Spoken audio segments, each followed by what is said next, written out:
¿Qué tal, jóvenes?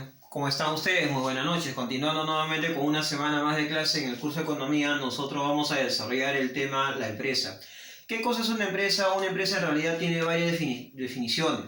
Al hablar de la empresa, nosotros hablamos de una empresa que la empresa surge a partir de lo que viene a ser de la ley y para la ley. Pero si tú no lo quieres llamar como el término empresa, tú también lo puedes llamar a la empresa firma o comercio, que es la otra definición. Acuérdate, si tú no lo quieres llamar a una empresa por la vía institucional, tú le puedes llamar a la empresa por firma o comercio. O también viene a ser una unidad económica. ¿Cuáles son básicamente los fines de una empresa? Los fines de una empresa es básicamente la producción. Pero la producción, ¿en qué va a estar contemplada o cuáles van a ser las características de esta producción? Mira, hablamos del trabajo, hablamos de capital y hablamos de naturaleza. Pero cuando yo te hablo de capital, yo te estoy hablando de un capital físico. Quiere decir que si este fuera el colegio de Leonard Euler, ¿cuál sería mi capital físico? En este caso sería la pizarra acrílica, sería el plumón, como sería la mota, sería la regla. Pero si hablamos nosotros de una panadería su material físico o su capital físico vendría a ser el horno, la harina y la mesa y los demás instrumentos. Entonces hay que tener bastante cuidado cuando nosotros hablamos de capital. Ahora, el fin de una empresa, ¿cuál es? Los llamados factores productivos. Y esos llamados factores productivos, cuando se combina trabajo, capital, naturaleza, vienen a ser bienes y servicios. Por ejemplo, cuando nosotros hablamos bienes, podemos producir, ¿qué cosa? Chaqueta, camisa, polo, pantalón. Pero cuando hablamos nosotros de servicios, hablamos de transporte. Pero la empresa tiene sus características: fin económico, fin monopólico y fin lucrativo.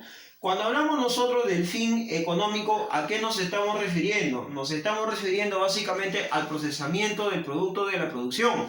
Cuando hablamos nosotros del fin monopólico, lo que estamos tratando de buscar es que cuando la materia está procesada, tenemos que colocarlo en los principales mercados. Cuando hablamos de un fin lucrativo, estamos hablando de tratar de maximizar básicamente el control de precios. Pero también toda empresa tiene, una responsabilidad. ¿Cuál es la responsabilidad de una empresa? Generar trabajo, generar empleo, empleabilidad y no contaminar al medio ambiente. Si se contamina el medio ambiente, entonces el Estado tiene la potestad de cerrar la constitución de dicha empresa. Por ejemplo, cuando nosotros hablamos de la empresa te dice hace un momento, si tú quieres le puedes llamar firma o comercio. Pero profesor, ¿cómo se llama a ese gasto de egreso que genera la propia empresa? A ese gasto se le conoce como costo de producción. Lo que quiere decir se combina producción, va a estar en función al trabajo, a la naturaleza y al capital. ¿Tú sabes básicamente qué cosa viene a ser el PBI per cápita? El PBI per cápita es la asignación individual por persona que percibe cada ciudadano en distintos países. Claro que hay per cápitas más altos, más bajos y más estándar. Por ejemplo, si hablamos de Japón, el per cápita por persona es $37.000. En Estados Unidos por persona viene a ser $58.000. Pero ¿esto a qué se debe, profesor? Esto se debe que el nivel de producción es bastante alto y bastante elevado en comparación a Latinoamérica o en comparación al Perú. Si tomamos en cuenta, por decirte, en el Perú lo que ocurre es que hay MIPES y pymes, lo que quiere decir que no son empresas tan grandes, son empresas más bien que contratan cierto límite de trabajadores y el salario es bajo. Y frente a esa realidad, nosotros tendríamos que cambiarlo. Mientras que no cambiemos esa realidad, lo que va a existir es el comercio ambulatorio y el comercio informal. Lo que sigue sucediendo hoy en día en el Perú, el 70% de nuestra economía netamente es informal.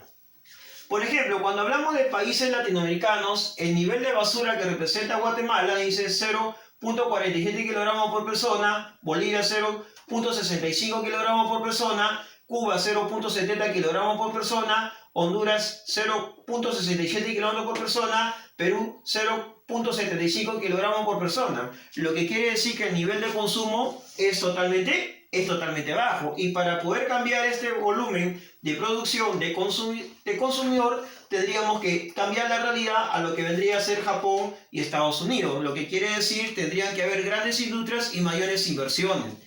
Cuando hablamos nosotros de la empresa según su clasificación, ten en cuenta que existe la empresa privada. La empresa privada lo puede ejecutar una persona individual o lo puede ejecutar dos personas. Pero ¿cuál vendría a ser el objetivo de una empresa privada? El objetivo de una empresa privada viene a ser el fin lucrativo. Y el fin lucrativo habíamos hablado que se tiene que maximizar los controles de precios dentro de los mercados. Pero también existen las llamadas empresas públicas. Cuando yo te hablo de las empresas públicas, vienen a ser las empresas del Estado, cuyo objetivo es dar un servicio colectivo. Por ejemplo, ¿qué empresas son del Estado? Sedapal, y acuérdate que Sedapal en la década del 90 intentaron privatizarlo en la gestión de Alberto Fujimori. Otra empresa vienen a ser justamente las universidades nacionales, las postas médicas, los hospitales médicos. Eso vienen a ser justamente servicios colectivos. Pero también me dicen que hay empresa mixta. La empresa mixta es la aportación de la empresa privada con el Estado. Por ejemplo, la concesión de Petroperú. Una parte le pertenece a la empresa privada, otra parte le pertenece también al Estado, como también están las concesiones de los llamados centros mineros. Bien, jóvenes, esto ha sido una clase breve, nada más una clase virtual. Espero que te haya gustado la clase. Nos vemos, cuídate, un favor, quédate en casa.